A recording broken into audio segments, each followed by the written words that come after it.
జగన్మోహన్ రెడ్డి తాత చేసిన ఎవరు? ఇది కూడా బయటపెట్టి చెప్పింది నేనే. రాజారెడ్డి గారు ఆయన బ్రిటిష్ ఆర్మీని డెజర్ట్ చేసినటువంటి వాడు, అంటే వదిలిపెట్టి వచ్చినటువంటి వాడు. వచ్చి బళ్ళారి కంటోన్మెంట్కు గొడ్డు మాంసం సప్లై చేసినటువంటి వాడు. తీసుకోండి నా పాత స్టేట్మెంట్స్ అన్ని కూడా.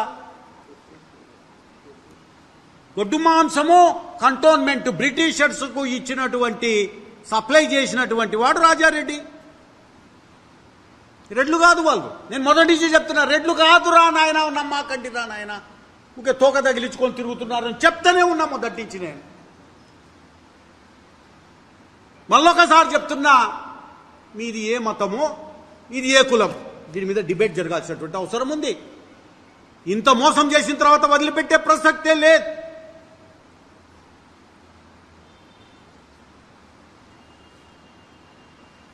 ఏం చేశారు మీరు? అదే పనిగా దీని యొక్క శాంక్టిటీ, దీని యొక్క పవిత్రతను దెబ్బతీసేదానికే జగన్మోహన్ రెడ్డి గారు, ఆయన చుట్టూ ఉన్నటువంటి గ్యాంగ్, నాస్తికులు, అన్యమతస్థులు అంతా కలిసి ఇది ఒక ప్లాన్.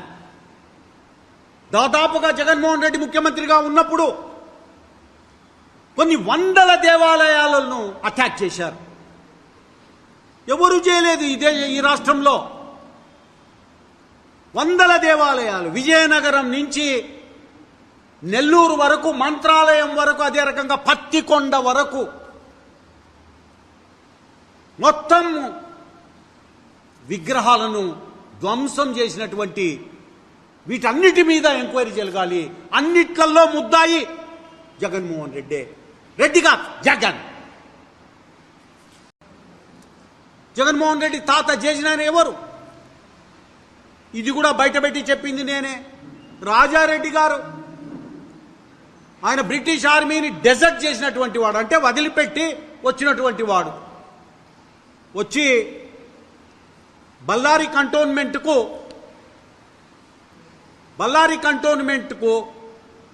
గొడ్డు మాంసం సప్లై చేసినటువంటి వాడు. తీసుకోండి నా పాత స్టేట్మెంట్స్ అన్ని కూడా. గొడ్డు మాంసము కంటోన్మెంట్ బ్రిటిషర్స్కు ఇచ్చినటువంటి సప్లై చేసినటువంటి వాడు రాజారెడ్డి. రెడ్లు కాదు వాళ్ళు. నేను మొదటి నుంచి చెప్తున్నా, రెడ్లు కాదురా నాయన, నమ్మకండి రా నాయన, ఊకే తోక తగిలించుకొని తిరుగుతున్నారని చెప్తానే ఉన్నా మొదటి నుంచి. నేను మళ్ళొకసారి చెప్తున్నా, మీది ఏ మతమో, ఇది ఏ కులం, దీని మీద డిబేట్ జరగాల్సినటువంటి అవసరం ఉంది. ఇంత మోసం చేసిన తర్వాత వదిలిపెట్టే ప్రసక్తే లేదు.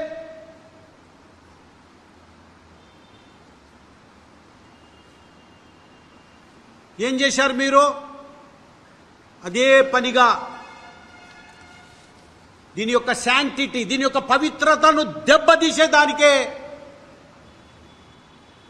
జగన్మోహన్ రెడ్డి గారు, ఆయన చుట్టూ ఉన్నటువంటి గ్యాంగ్, నాస్తికులు, అన్యమతస్థులు అంతా కలిసి ఇది ఒక ప్లాన్. దాదాపుగా జగన్మోహన్ రెడ్డి ముఖ్యమంత్రిగా ఉన్నప్పుడు కొన్ని వందల దేవాలయాలను అటాక్ చేశారు. ఎవరు చేయలేదు ఈ రాష్ట్రంలో. వందల దేవాలయాలు, విజయనగరం నుంచి నెల్లూరు వరకు, మంత్రాలయం వరకు, అదే రకంగా పత్తికొండ వరకు మొత్తం విగ్రహాలను ధ్వంసం చేసినటువంటి వీటన్నిటి మీద ఎంక్వైరీ జరగాలి. అన్నిట్లలో